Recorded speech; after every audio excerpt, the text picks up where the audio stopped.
Commander Taeho checked his weapon one more time as the USS Defiance moved through deep space. The mission was simple enough for his Navy SEAL team. They were supposed to scout the outer rim and look for new planets that might be useful to Earth.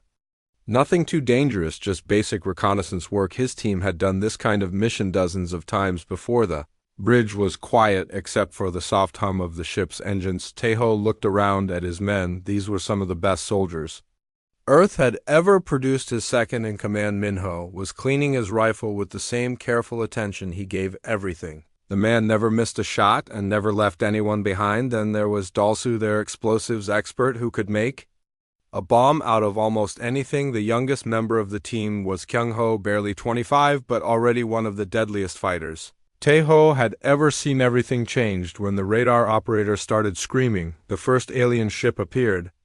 Without warning, it was massive, bigger than anything humans had ever built. The hull was black metal that seemed to absorb light, and strange symbols glowed along its sides. More ships started appearing around them, dozens of them, all different sizes, but all clearly built for war. The USS Defiance looked like a toy compared to these monsters. Captain Park tried to establish communication but got no response.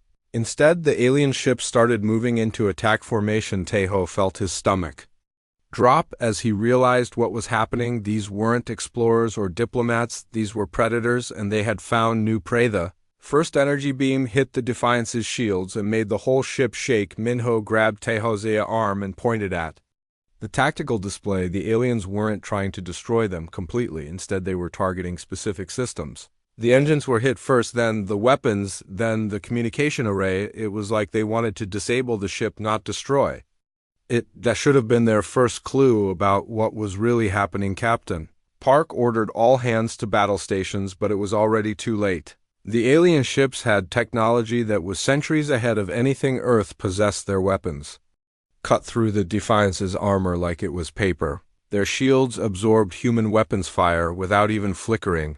The battle was over before it really began. Taeho watched through the bridge windows as strange pods launched from the alien ships. These weren't missiles or torpedoes, they were boarding pods designed to punch through hull plating and deliver troops inside. The first impact shook the entire ship and alarms started blaring everywhere. Emergency lights bathed everything in red. As the crew scrambled to repel boarders, the aliens that came out of those pods were unlike anything in human nightmares. They stood almost 8 feet tall with 4 arms and skin that looked like living metal.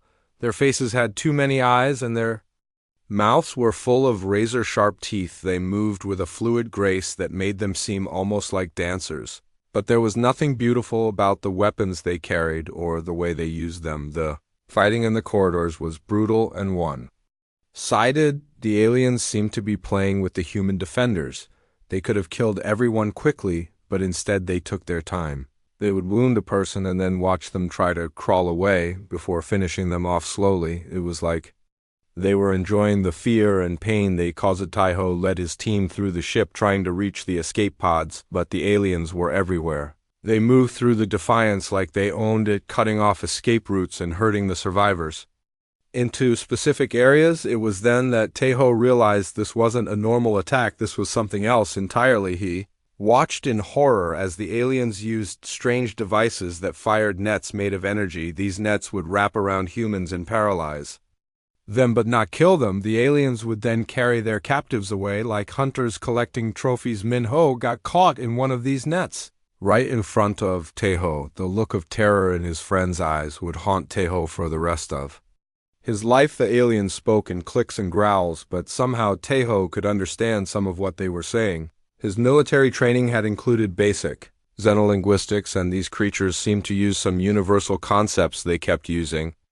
Words that translated roughly to hunt and prize and sport. It made his blood run cold. Dalsu tried to detonate his explosives to take out a group of aliens, but one of them moved faster than any human could and disabled the charges before they could explode. The alien then grabbed Dalsu with 2 of its arms and lifted him off the ground. The creature seemed to be examining him like a collector looking at a rare specimen. Then it used one of those energy nets and Dalsu disappeared into the alien ship. Kyung-ho lasted longer than the others. He managed to take down 2 of the aliens with his combat knife before they overwhelmed him.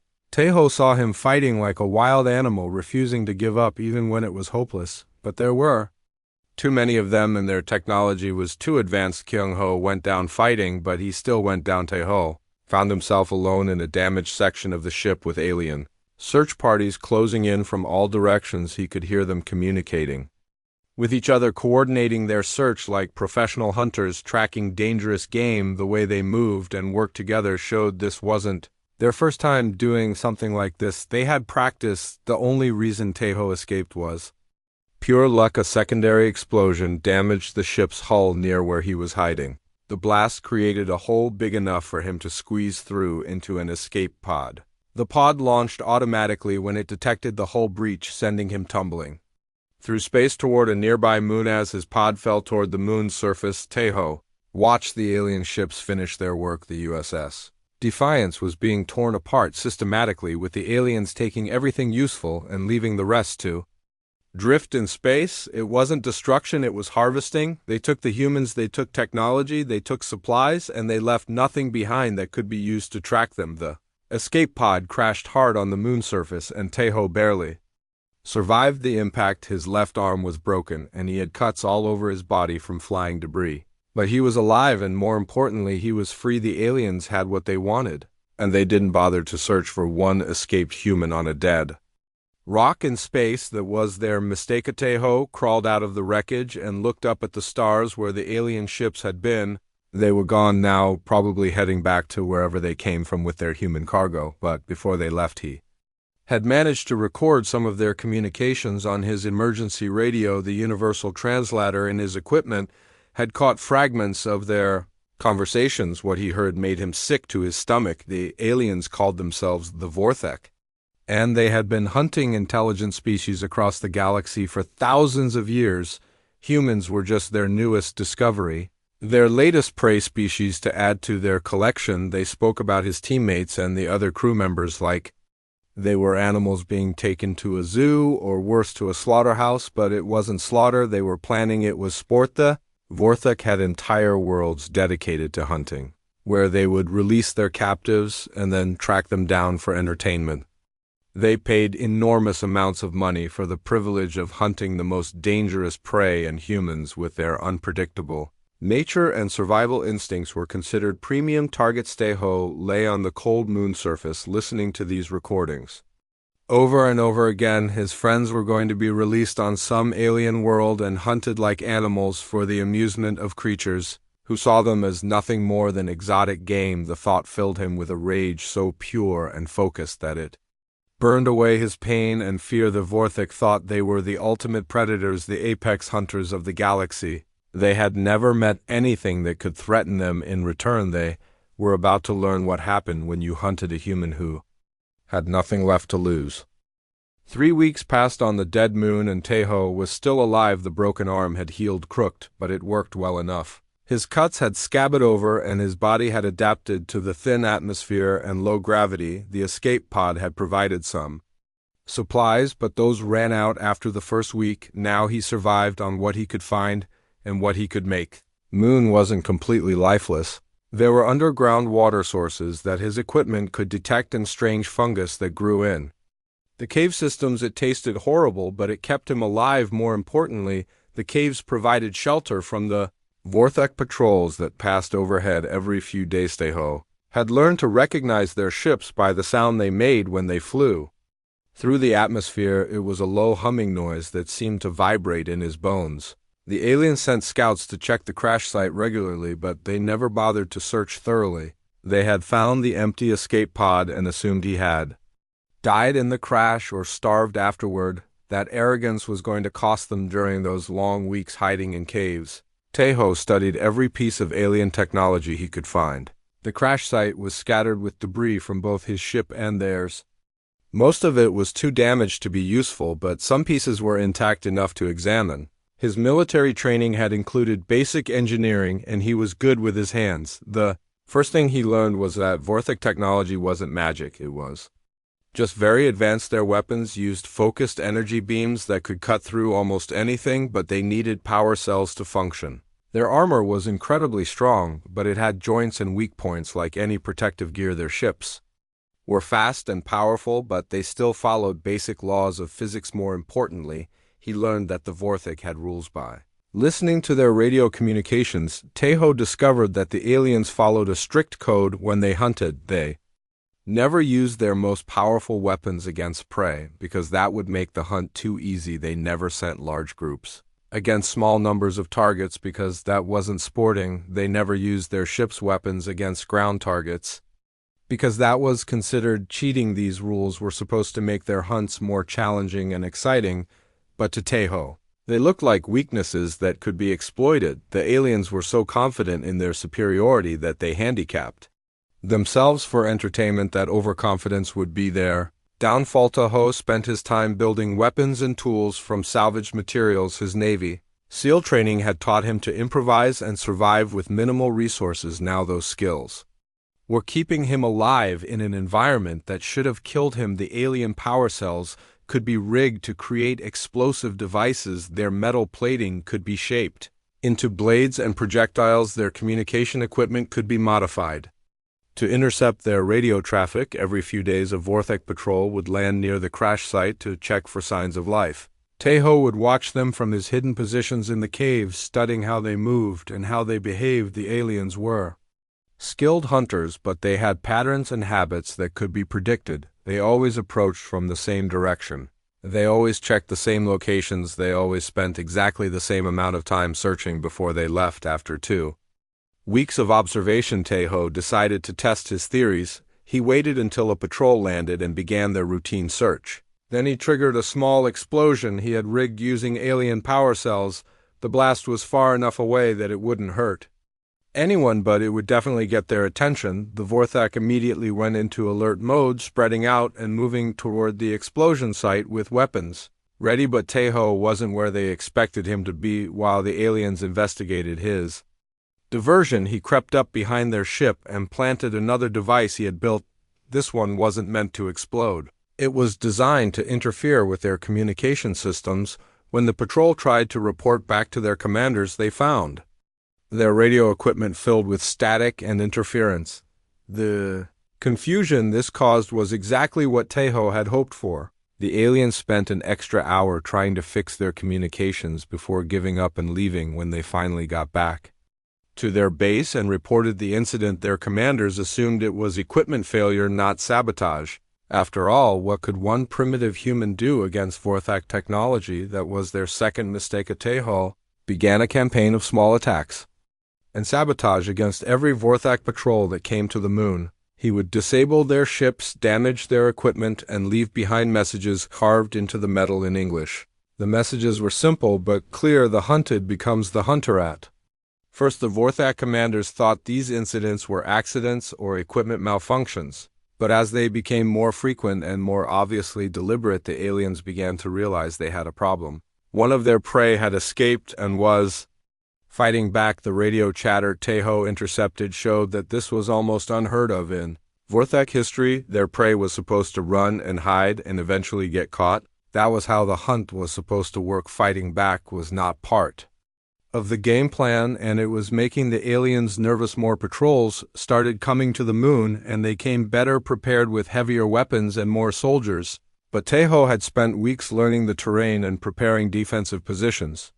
He knew every cave and crevice, every hiding spot, and every escape route. The aliens might have superior technology, but he had superior knowledge of the battlefield. The attacks escalated as Tejo grew bolder and more skilled with his improvised weapons. He started targeting the patrol members themselves, using sniper tactics to pick off individual aliens from long range. The Vorthak had energy shields that could stop most projectiles, but Tejo had learned to build weapons that fired pieces of their own metal plating at high velocity. These improvised bullets could penetrate their defenses if they hit at the right angle. Each successful attack gave him access to better equipment, Vorthak weapons and armor that he could study and modify. Their technology was designed to be used by 4 armed aliens with different hand configurations, but Tejo found ways to adapt it for human use. A Vorthak energy rifle could be rigged to fire from a human shoulder. A piece of their armor could be cut down and reshaped to fit a human torso. The aliens started leaving their dead behind when they retreated because Teho had made it too dangerous to recover bodies. He would use the corpses as bait, setting traps around them that would trigger. When the next patrol tried to collect them, the Vorthak began to fear approaching any area where they had lost soldiers. But the most important thing Teho learned during those weeks was information about a massive hunting tournament being organized. The communications he intercepted revealed that dozens of human prisoners, including his teammates, were being transported to the Vorthak homeworld for the ultimate hunt. The greatest warriors of the Vorthak Empire would compete to see who could claim the most human trophies. It was meant to be a celebration broadcast across their entire civilization. The aliens were so excited about hunting humans that they were making it into a galactic sporting event. Teho realized this tournament was his chance not just to rescue his friends but to strike a blow against the entire Vorthak hunting culture. If he could disrupt their greatest celebration, turn their moment of triumph into disaster, he could send a message that would be heard across the galaxy. Humans were not prey, humans were predators, and the Vorthak were about to learn that lesson the hard way. The lone Navy SEAL began making plans for a journey that would take him into the heart of the Vorthak Empire. He gathered his improvised weapons, checked his stolen equipment, and prepared for a mission that would either save his people or get him killed. Trying either way, the aliens would learn that hunting humans came with a price. Getting off the moon was easier than Teho had expected. The Vorthak had become so frustrated with his attacks that they sent a large supply convoy to establish a permanent base. The aliens wanted to hunt down the troublesome human once and for all, but they were thinking like hunters, not like soldiers. Teho had spent weeks watching their supply runs, and he knew their patterns. The cargo ships always landed in the same area, and they always followed the same security procedures. The aliens were creatures of habit, and habits could be exploited. While the Vorthak were setting up their base camp, Teho infiltrated one of the smaller cargo vessels. The ship was loaded with supplies for the hunting tournament on their homeworld, including weapons, food, and most importantly, transportation. He hid in a cargo container filled with hunting equipment and waited as the ship prepared for departure. The journey to the Vorthak homeworld took several days and gave Teho time to explore the ship and learn more about his enemies. What he found in the cargo holds made his blood boil. The aliens had turned hunting into an art form, and their ships were floating museums of death. Entire sections were dedicated to displaying trophies from previous hunts. Skulls and bones from dozens of different species lined the walls like macabre decorations. There were weapons and tools from civilizations that no longer existed, clothing and personal items from people who had died screaming in alien hunting grounds. But what made Teho's rage burn hottest were the human items he found scattered among the alien trophies. Dog tags from soldiers who had served on Earth, family photos of wives and children who would never see their loved once again, pieces of equipment from ships that had disappeared in the outer rim. The Vorthak had been hunting humans for much longer than anyone realized. Earth's missing exploration vessels hadn't been lost to accidents or pirates. They had been captured by alien hunters who saw humans as exotic new prey. Teho found detailed records of previous human hunts stored in the ship's computer systems. The aliens kept careful statistics about their kills, like sports records. They noted which humans provided the best sport, which ones were the hardest to track, and which ones died the most entertaining deaths. According to their records, humans were considered premium prey because of their unpredictability and survival instincts. Most species would simply run when released into hunting grounds, but humans would fight back, set traps, and work together in ways that made the hunt more challenging. The Vorthak paid enormous sums for the privilege of hunting human soldiers and explorers, but reading those records also gave Teho valuable intelligence about Vorthak hunting methods and weaknesses. The aliens were skilled predators, but they had become complacent after centuries of easy victories. They expected their prey to behave in predictable ways, and they had never encountered anything that could truly threaten them. The ship arrived at Keth Prime, the Vorthak homeworld, and Teho got his first look at the heart of their empire. The planet was beautiful in a cold, artificial way, with gleaming cities that stretched across entire continents. But between the cities were vast wilderness areas that had been terraformed into perfect hunting grounds. Teho could see different biomes from orbit, dense forest that looked like Earth's Amazon desert wastelands that resembled the Sahara frozen tundras that could have been Antarctica. Each environment was designed to test different survival skills and provide different types of challenges for hunters and prey. The tournament was already underway and the planet's surface was crawling with activity. Hundreds of Vorthik hunting parties were scattered across the various biomes tracking human prisoners who had been released days earlier. Orbital platforms hovered above, the hunting grounds filled with spectators who watched the proceedings like it was entertainment, but while the aliens were focused on their sport. Tejo was focused on war. He slipped off the cargo ship during the unloading process and made his way into the wilderness areas surrounding the main cities. His weeks of fighting Vorthek patrols had taught him how to move undetected through their territory and how to avoid their scanning equipment. The first hunting party he encountered was tracking a group of 3 humans through a dense forest. The aliens were taking their time enjoying the chase and making bets about which prey would last longest. They had no idea that they were being stalked by something far more dangerous than their quarry. Tejo waited until the hunters were spread out across a wide area before he struck. The first Vorthek died without ever knowing what hit him.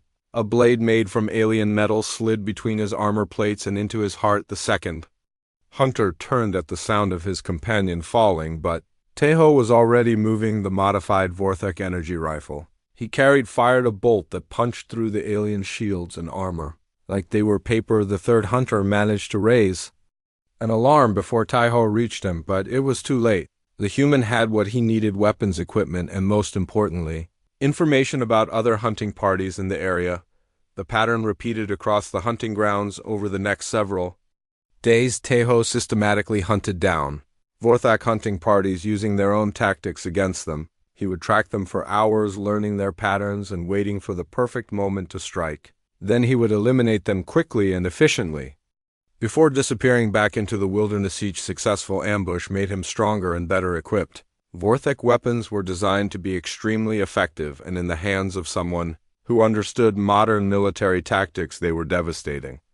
Their armor could be modified to fit a human frame, and their communication equipment let him monitor alien movements across the entire planet. But more importantly, each attack sent a message that spread through the Vorthik forces like a virus. Fear. The aliens had never encountered prey that fought back with such skill and determination. They were used to hunting scared, desperate creatures who ran until they were caught. But Tejo wasn't running, he was hunting them, and he was better at it than they were. Reports started coming in from across the hunting grounds. Entire hunting parties found dead with their equipment missing, and crude messages carved into nearby trees. The hunted becomes the hunter. Human symbols and words that made no sense to most Vorthak but carried a clear meaning to anyone with eyes to see.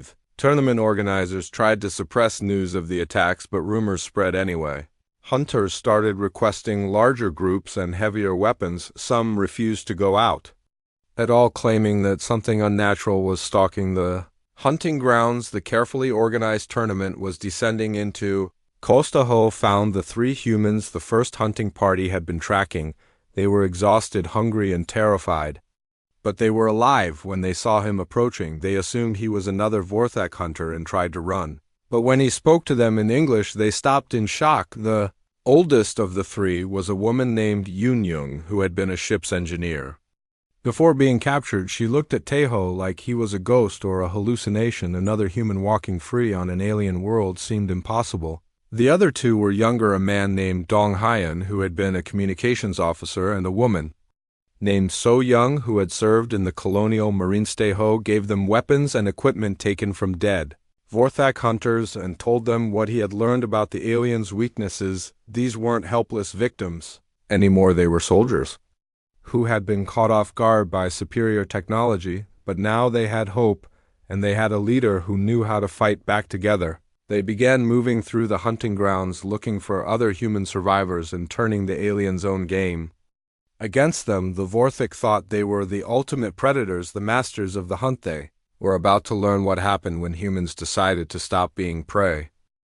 Word spread through the hunting grounds faster than the Vorthik could control it. Human prisoners who had been hiding in caves and abandoned shelters started hearing stories about a savior who was turning the tables on their captors. Some thought It was just wishful thinking or hallucinations brought on by hunger and fear. But others had found evidence that something was really happening. Caches of Vorthak weapons appeared in hidden locations with crude maps showing safe routes through alien patrol areas. Bodies of hunting parties were discovered arranged in ways that sent clear messages to anyone who found them. The hunters were being hunted and the prey was fighting back. Ji-woo was the first to really understand what was happening.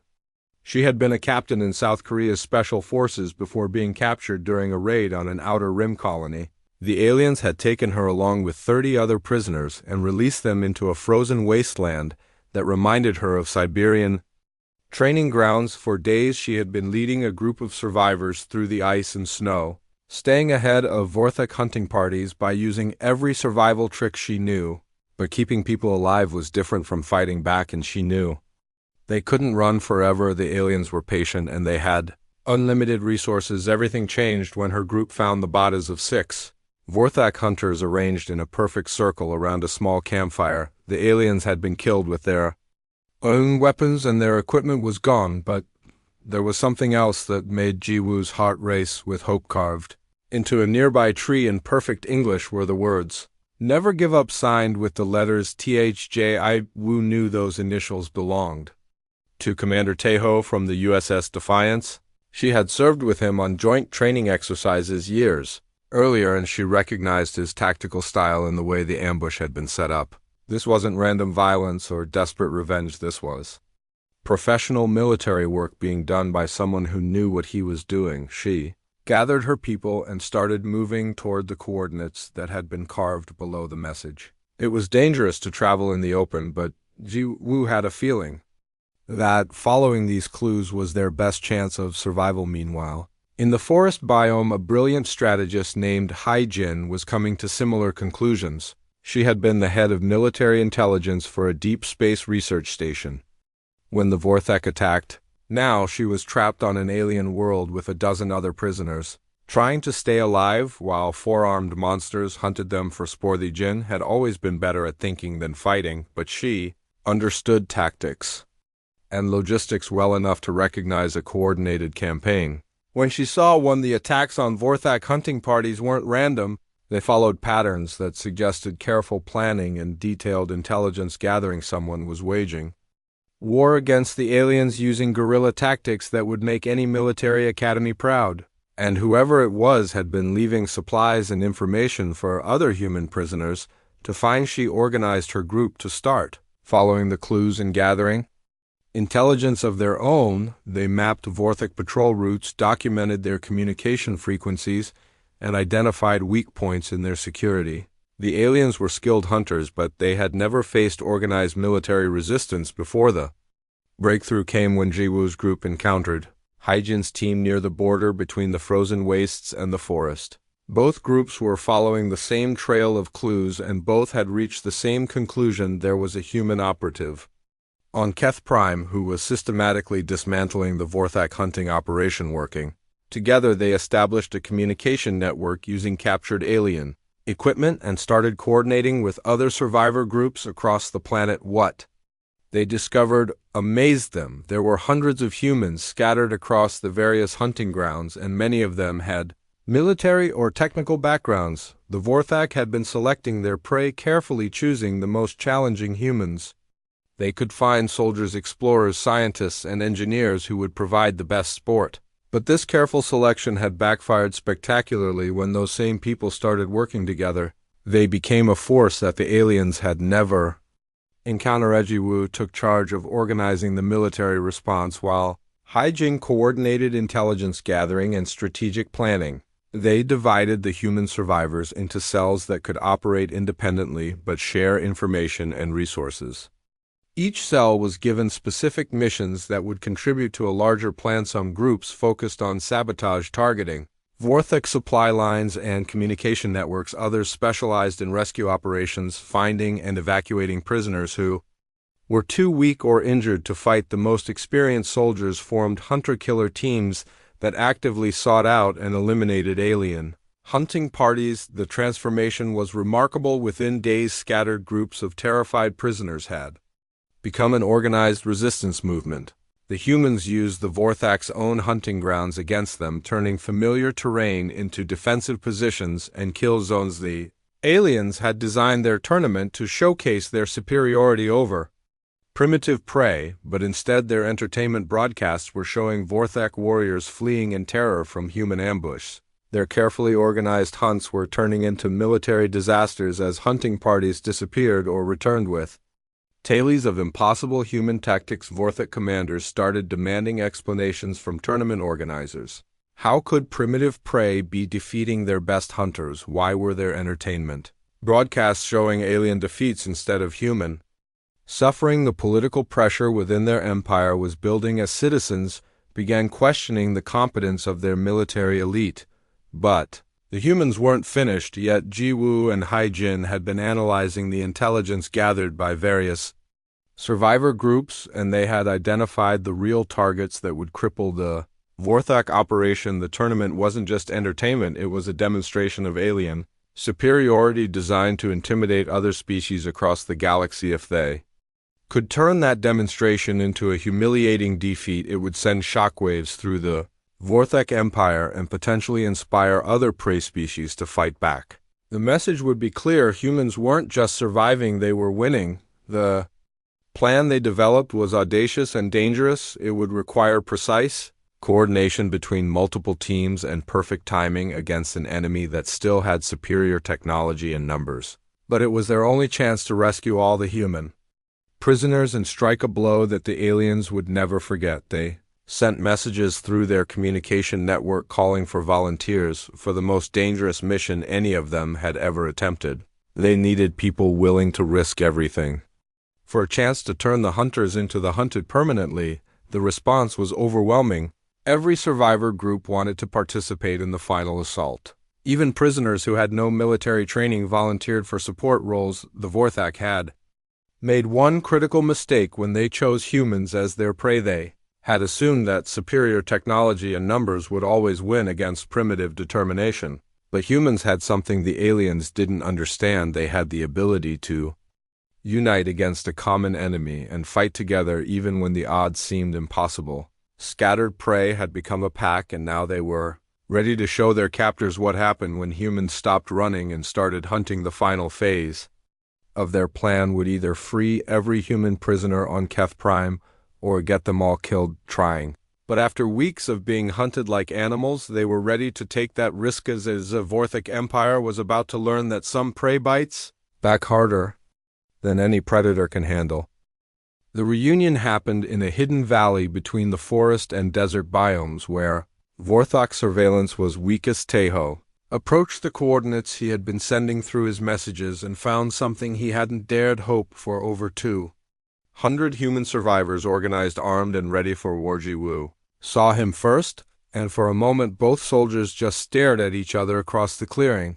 Then she smiled, the first genuine smile she had managed since being captured, and walked over to embrace her old comrade. The reunion was emotional but brief. There would be time for celebration after they finished what they had started. Haijin briefed Taeho on what the survivor groups had accomplished in organizing themselves. The intelligence network they had built was impressive, with detailed maps of Vorthak positions, communication frequencies, and patrol schedules. The aliens had no idea how thoroughly their operation had been compromised, but Taeho had information that changed everything. He had been monitoring high-level Vorthak communications, and he knew about the orbital platforms where the most important alien leaders were watching the tournament.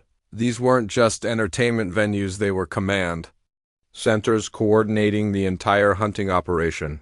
More importantly, the platforms contained the broadcasting equipment that was sending the tournament coverage across the Vorthak Empire. If they could capture those broadcasts and turn them into propaganda for human resistance, the psychological impact would be devastating. The plan they developed together was ambitious beyond anything any of them had attempted before. Instead of just surviving or escaping, they would turn Keth Prime into a demonstration of human military superiority. The Vorthak wanted to show the galaxy how they hunted primitive prey.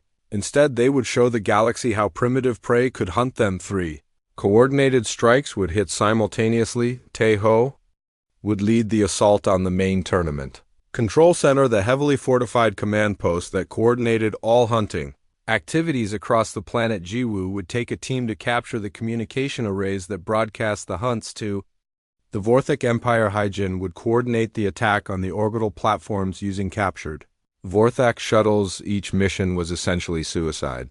The aliens still had superior numbers and technology, and these were the most heavily defended targets on the planet, but the humans had advantages that the Vorthak couldn't understand. They had nothing left to lose and everything to fight. Fourth assault began at dawn while most of the Vorthak hunters were still in their camps preparing for another day of sport. The human teams moved through the hunting grounds like ghosts, using every lesson they had learned about alien tactics and weakness. Estahos team approached the control center through underground maintenance tunnels that the Vorthak had never properly secured. The aliens were so confident in their superiority that they hadn't considered the possibility of organized resistance. The complex defenses were designed to keep prey out, not train soldiers in the first security checkpoint. Fell without raising an alarm. Taeho used his modified Vorthak weapons to eliminate the guards silently while his team disabled their communication equipment. The aliens never knew what hit them, and their bodies were hidden before anyone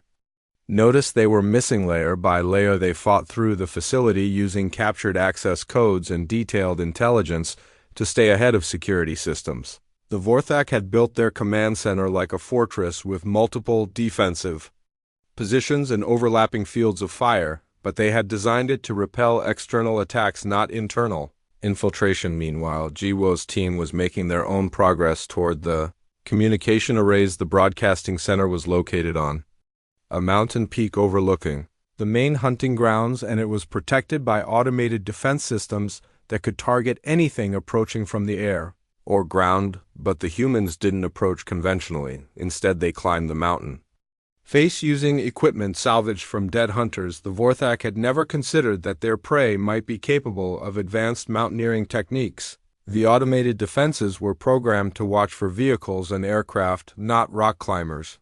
The assault on the communication center was brutal and direct. Jiwoo's team used explosives to breach the outer walls, then fought their way through corridors filled with surprised technicians and guards. The aliens had grown complacent during weeks of easy hunting, and they weren't prepared for professional soldiers using their own weapons against them. At the same time, Hyjin was leading the most dangerous mission of all. Her team had captured several Vorthak shuttles during previous raids, and now they were using those ships to approach the orbital platforms. The plan was insane, trying to infiltrate heavily defended space stations using stolen alien technology that they barely understood, but insanity was working the Vorthak security forces assumed the approaching shuttles were returning from routine missions. They didn't bother to verify identity codes or question why the ships were arriving off schedule. By the time they realized something was wrong, Hyjin's teams were already docking with the platforms. The fighting in space was different from the ground battles. The orbital platforms were designed for luxury and entertainment, not military defense. The wealthy Vorthak spectators who had paid enormous sums to watch human hunts found themselves face to face with armed human soldiers who had nothing but contempt for their alien captors. Some of the aliens tried to flee, while others attempted to fight back with personal weapons that were no match for military-grade equipment. The humans moved through the platforms, methodically eliminating resistance and securing strategic positions. Their primary objective was the main broadcasting center that controlled all tournament transmissions. Back on the surface, Taeho had fought his way to the heart of the control complex. The final defensive position was a command center filled with Vorthak officers and technicians who were desperately trying to coordinate a response to attacks that seemed to be coming from everywhere at once. The battle was fierce and personal. These were the aliens who had been orchestrating the systematic hunting and killing of humans for entertainment. They had watched the broadcasts and cheered when human prisoners died in agony. Now they were face to face with human vengeance. When the gunfire finally stopped, Taeho stood among the bodies of his enemies with his hands on the controls that managed the entire tournament operation. Jiwoo's voice crackled through the communication system, reporting that she had secured the broadcasting arrays. Hyjin confirmed that the orbital platforms were under human control for The first time since being captured weeks earlier, the humans held the high ground. They controlled the tournament. Broadcasts, the hunting operations, and the orbital command centers, the Vorthek Empire was about to receive a very different show than they had paid for, but taking control was only the first step. The real victory would come from what they did with that control. The aliens had wanted to demonstrate their superiority by hunting humans for sport instead.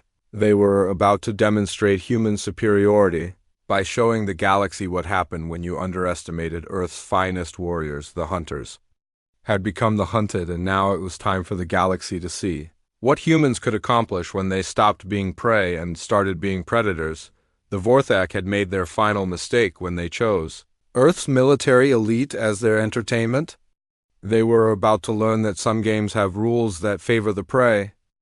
The final confrontation came when Warlord Vexcan himself arrived at the tournament complex, the most legendary hunter in Vorthak. History had been watching the chaos unfold from his private fortress ship in orbit, and he was not pleased. The greatest sporting event in his empire's history was being ruined by primitive prey that refused to die properly. Vexcan was different from the other Vorthak hunters Teho had fought. He was older, larger, and covered in scars from 1,000 hunts across the galaxy. His armor was made from the bones and scales of creatures that no longer existed, and his weapons were trophies taken from the greatest warriors he had ever killed. The alien warlord had personally hunted representatives of over 50 species, and he considered adding humans to his collection the ultimate achievement. He had been saving the strongest human prisoners for a private hunt, planning to take his time and savor every moment of their terror and pain, but now his entertainment had been turned into a military disaster. His hunting grounds had become battlefields, his spectators had become hostages, and his prey had somehow seized control of his own facilities. The humiliation was unbearable, and someone would pay for it. With their life, Vexcan strode through the tournament complex with a dozen of his personal guards, eliminating any human resistance they encountered. These weren't ordinary Vorthak hunters. These were the elite warriors of their species, veterans of countless campaigns who had never known defeat. They found Teho in the main control center, standing among the bodies of fallen aliens and watching the broadcasts that were now showing human victories. Instead of Vorthak superiority, the confrontation that followed would be remembered across the galaxy for generations. The alien warlord spoke in perfect English words he had learned from previous human captives. Before killing them slowly, he told Teho about all the humans he had hunted over the years, describing their final moments in vivid detail. He wanted the human to understand that this rebellion was meaningless, that the Vorthak would always be the superior predators. But Teho had heard enough. He was done listening to aliens explain why humans deserved to die for their entertainment. He was done being patient and tactical and careful. It was time to end this war. The only way it could be ended with the death of everything the Vorthak represented. The battle that followed was brutal beyond description.